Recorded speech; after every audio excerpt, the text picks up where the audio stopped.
Salam sehat dan juga selamat hari Kamis untuk teman-teman semua. Ya, di edisi kali ini gua akan bahas dua topik utama ya, dari Liga Inggris dan juga dari Coppa Italia. Karena ini gua rekam jam 5.30 pas pagi ya. Tadi gua habis siaran Coppa Inter Milan dan Juventus. Jadi sambil bawain pertandingan, gue juga nonton di handphone ya pertandingan Liga Inggris, khususnya MCT yang memang seperti gue prediksi di video gue sebelumnya City yang akan menang, tapi gue nembakin 2-0 dan 3-1 ya, ternyata beda-beda tipis lah. Nah, gue mungkin mulai dulu dari Copa deh sebelum nanti akan ke hasil dari Liga Inggris, tapi akan banyak di Liga Inggris gue bahas ya soal MC dan Arsenal ya.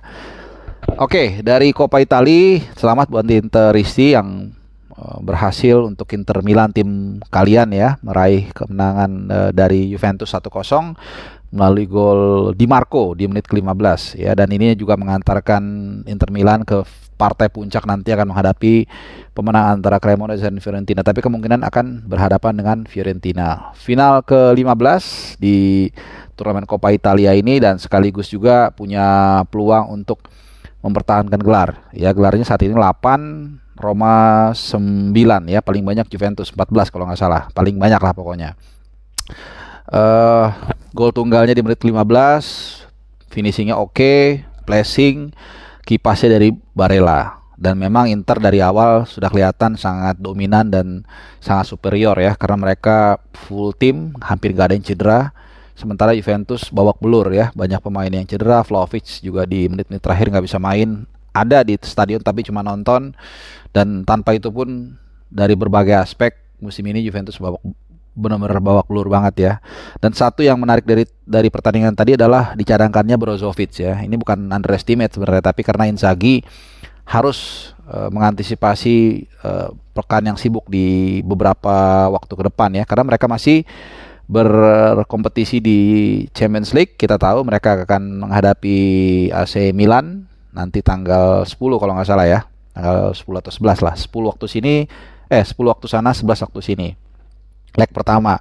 Kemudian juga habis ini mereka akan menunggu Lazio di Giuseppe Piazza di tempat yang sama di Serie A. Jadi, dan kemudian away ke Verona, away ke Roma.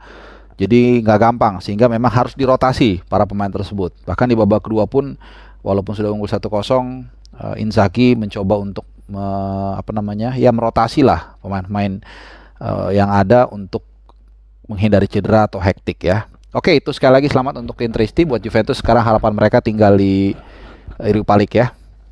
Mereka akan berhadapan dengan Sevilla.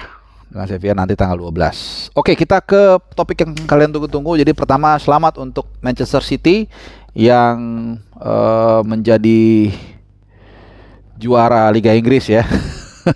Ini bukan sarkasme, memang dari awal gue jadi gini.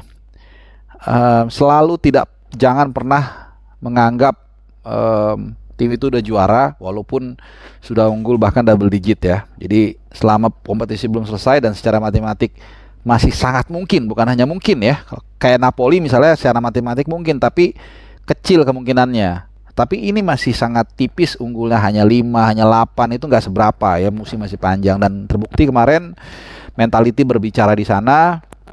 Dan di video sebelumnya juga gue mengatakan ini berarti yang ke-9 situasi serupa terjadi sepanjang sejarah Premier League. Jadi tim yang sudah bermain 33 atau lebih ya, kemudian posisi satunya sama duanya ketemu.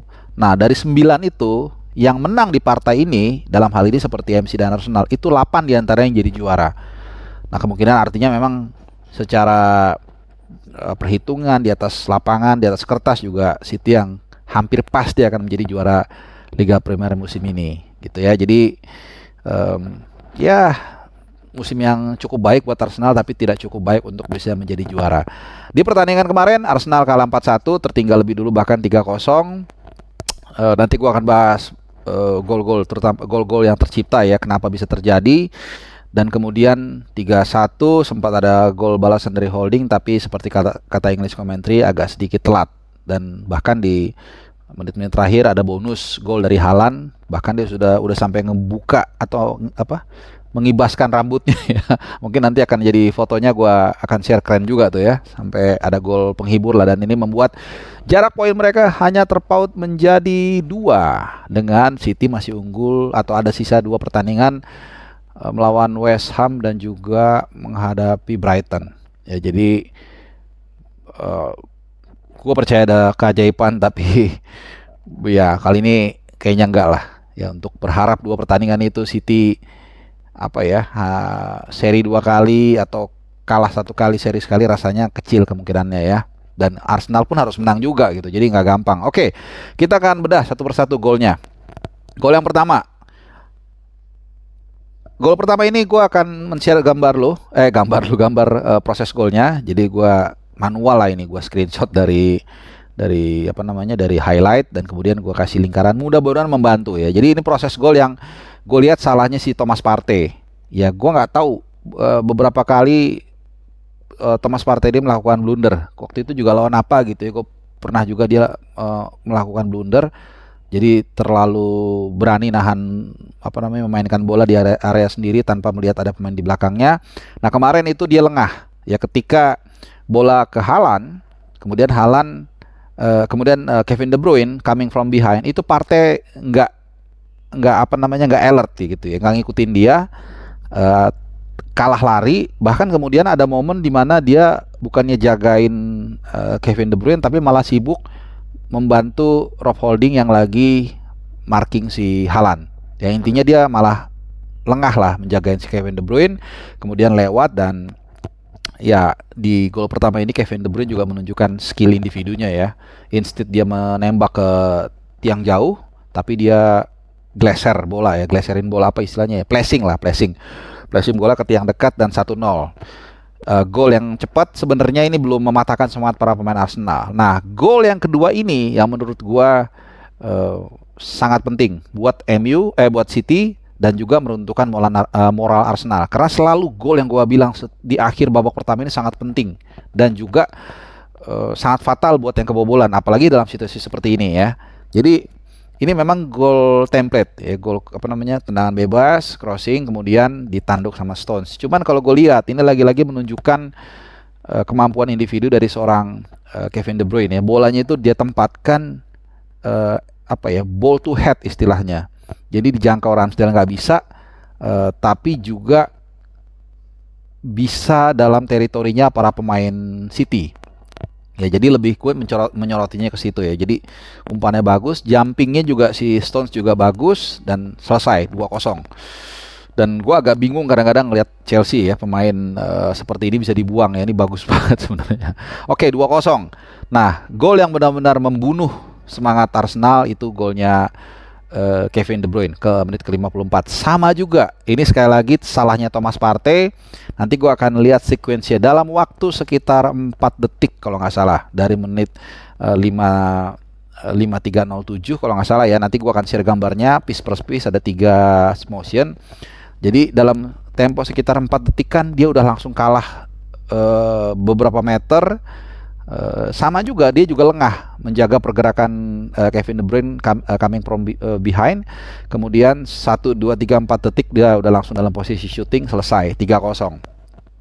Nah apa yang menarik dari 2 gol pertama dan gol ketiga, ini menunjukkan kecerdikan dari seorang guru, dari seorang Pep Guardiola. Ini yang membedakan Guardiola dan juga Arteta. Ya bagaimanapun juga Pep Guardiola jauh lebih berpengalaman, jauh lebih cerdik, jauh lebih strategis.